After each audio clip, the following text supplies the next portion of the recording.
आपका स्वागत है fiction and fascination YouTube channel में। आज की इस वीडियो में हम आपको रामायण की एक ऐतिहासिक घटना के बारे में बताएंगे, राम का दंडकांड, सीता का हरण। यह एक ऐसा घटनाक्रम है जो रामायण के प्रमुख भागों में से एक है। इस घटना को सुनकर आप अपने आसपास के लोगों को भी सुना सकते हैं और इनको आपकी धार्मिक ज्ञान और रामायण की अधिक महत्ता का एहसास होगा। इस कहानी की शुरुआत होती है जब लंका के राजा रावण द्वारा मानसी नदी के किनारे सीता का अपहरण किया जाता है। सीता राम की पत्नी थी और राम के लिए उनकी पत्नी उनके जीवन का सबसे बड़ा समर्थक थी। राम और उनके भाई लक्ष्मण ने सीता को खोजने के लिए अधिक दिनों तक वन में भ्रमण किया। उन्होंने दुष्ट राक्षसों से लड़ाई की और अपनी वीरता से वन को सुरक्षित बनाया। फिर भी सीता का पता नहीं चला।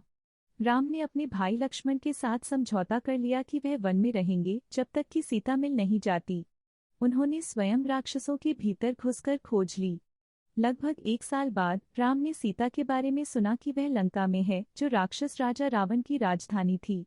राम ने लंका तक जाकर रावण के साथ दंडकांड किया और सीता को मुक्त करवाया। लंका तो तब तक जल चुकी थी जब तक कि हनुमान नाम के वानर सेनापति ने उसे आग लगाने के लिए नहीं तैयार कर दिया।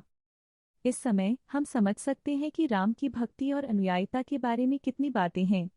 उन्होंने अपनी जीवन गाथा में कई कठिनाइयों का सामना किया, लेकिन उन्होंने अपने धर्म और सत्य के पक्ष में स्थिर रहा। रामायण भारतीय संस्कृति का एक महत्वपूर्ण धर्मग्रंथ है जो हमें जीवन के मूल्यों के बारे में सिखाता है। इस दुनिया में उन्हें राम जैसा एक उदाहरण बनाने की जरूरत है जो सच्चाई, धर्म, अध्यात्म और सेवा के लिए स्थिर रहता है। धर्म और सत्य के प्रति राम का जो आदर था, उसे देखते हुए उन्होंने सीता माता को लौटने के लिए रावण से लड़ाई की। राम ने विवेकपूर्ण तरीके से राक्षसों को मार डाला और सीता माता को उनके अधिकार से मुक्त करवाया। सीता माता को फिर से पाने का सुख राम के लिए अपरिमित था।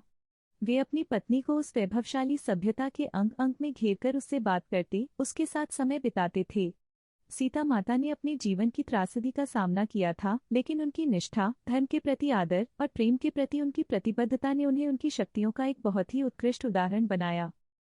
इस रूपांतरण के साथ हम समाप्त करते हैं इस अद्भुत रामायण की कहानी, जिसमें धर्म, सत्य और प्रेम के मूल्यों की महत्वपूर्ण भूमिका है।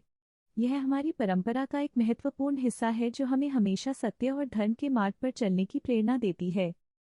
इसी तरह की रोचक कहानियों के लिए हमारे YouTube channel fiction and fascination को सब्सक्राइब जरूर करें और अपने दोस्तों के साथ भी शेयर करें।